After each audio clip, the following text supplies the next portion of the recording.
Okay, so my thesis statement is that in the red convertible and of clay we are created, the deaths of Henry and Azucena were a purposeful outcome created through institutional systems composed of classism and racism that treat certain groups as disposable.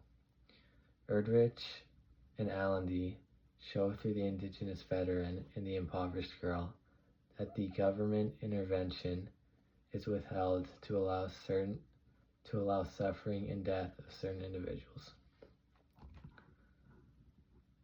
I do feel somewhat confident about this thesis right now.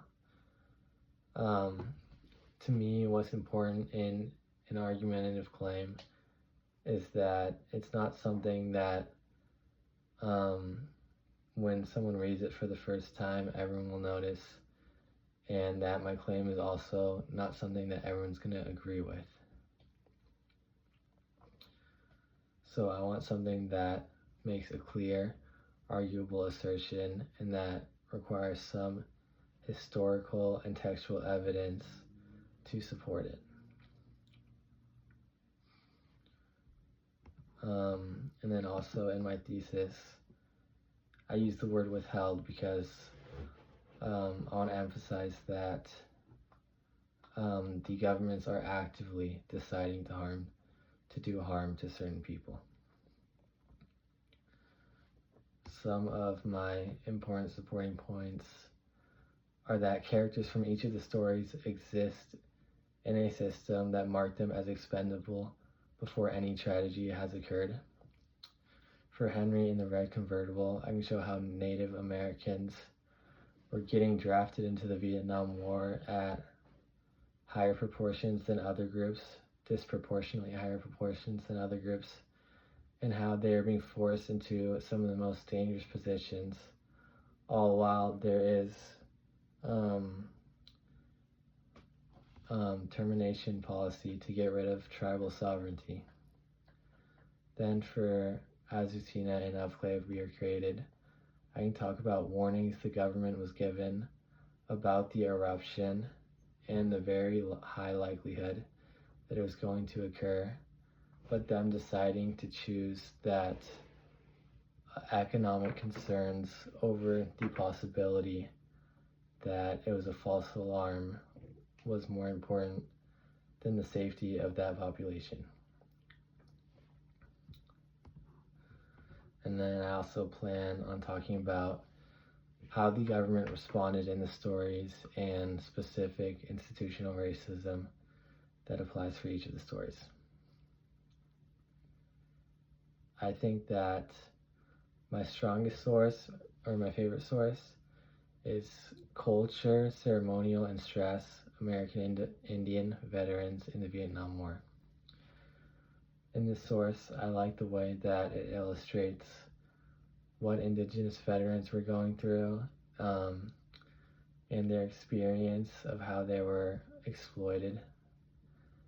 It shows stereotypes that were used to justify putting them in dangerous situations and how they were labeled as inherently stoic, tenacious fighters, and they had an enthusiasm for fighting. I guess it kind of just shows how they're labeled as willing participants and that this is something they were made for.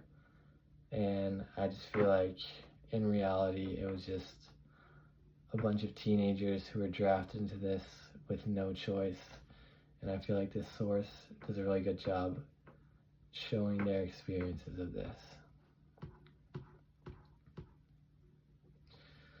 And then for the introduction and conclusion, I still have to do a lot more work on. I don't have too many ideas yet.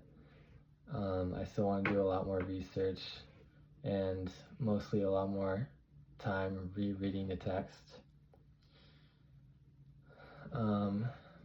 I do like thinking about how the systems frame their tragedy and use them, and they label them as kind of heroes, and that what they have done is acts of bravery. But one part in the text for Of Clay as We Are Created is that as we've seen it is told that her courage is an example to the nation, and Henry is praised as a Marine or a hero, but they were never volunteers. They never chose to do this or go through this, and they have no choice, and in reality they're victims of corrupt governments, and that I'm just going to show how all these outcomes were predetermined. And then my primary concern right now is that I've been spending a lot more time on historical context and institutional context and thinking about what government corruption is and classism, but now I need to spend a lot more time on how the author is making arguments and how the author is conveying their arguments.